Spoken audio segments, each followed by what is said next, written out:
everybody, Scott Delaney back here with my good friend Melissa Gurney. Melissa's in town this week, called me up, said she had another great demo that she wanted to run through, invited me down to her lab, Lab Q, and here we are. How are you, Melissa? Wonderful, how are you? Great, great. What do we have going on here today?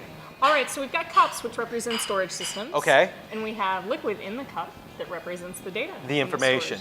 The yes. Okay. All right, and what are we going to actually demo today? We're going to talk about data reduction technologies and space savings technologies. Okay, we're going to figure out a way to store more with less. Absolutely. So to me, if I've got something that I'm going to fit into a smaller container and I figure out how to do that, that's like magic. Yes. All right, so cool. We're going to see a little magic here today. A little magic. All right, awesome. Okay, so what's the first technology? Thin provisioning. Thin provisioning, all right. And so thin provisioning is definitely not a new tech.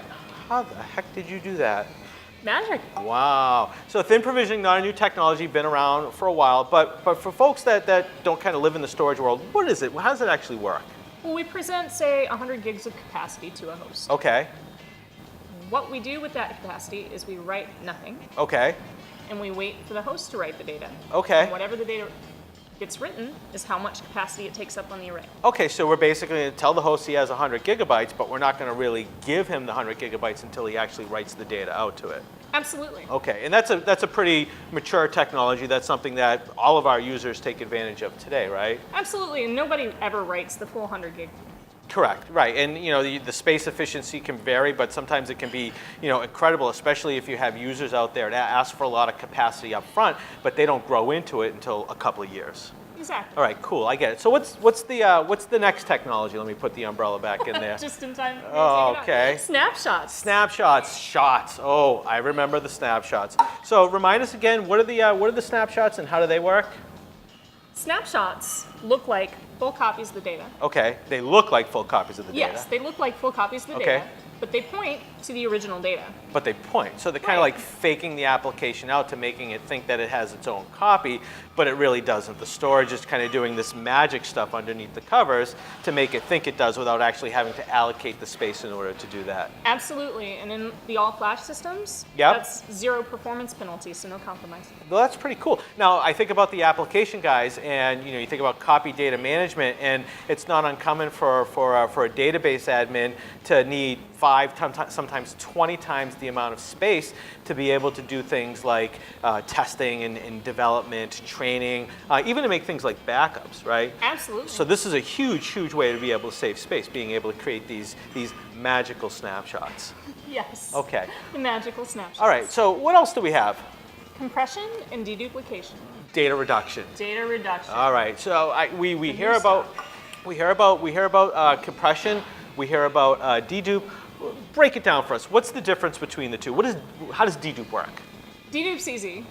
All you do is look at the data Right. and say, that data is the same as that data. Okay. I'm only going to write it once and point everything back. Well, that Kind of like the snapshots, but being more intelligent and lower level. Okay, but to an application, it doesn't know, it doesn't care, it just thinks it has its own data, even though that piece of data might be shared across other applications and Multiple, yes. and virtual machines and things like that. What types of, when you think of deduplication, what are some of the use cases and the environments that dedupe is really effective with?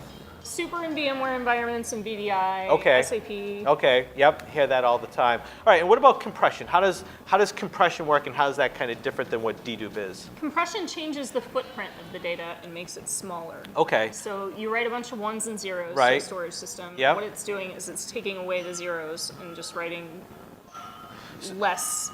It's using magic, right? Yes. It's taking the ones and zeros and figuring out magically how to use less space to be able to cobble together all of those ones and zeros. Right. All right, so cool stuff. So we talked about thin provisioning, right? I get it. Snapshots, shots, love it, right? The ability to do dedupe and compression, so some space efficiency.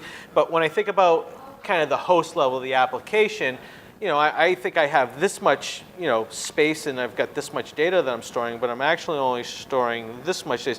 What does it actually look like to the host? Is it real? Is it transparent? I mean, what's going on? Completely transparent. Okay.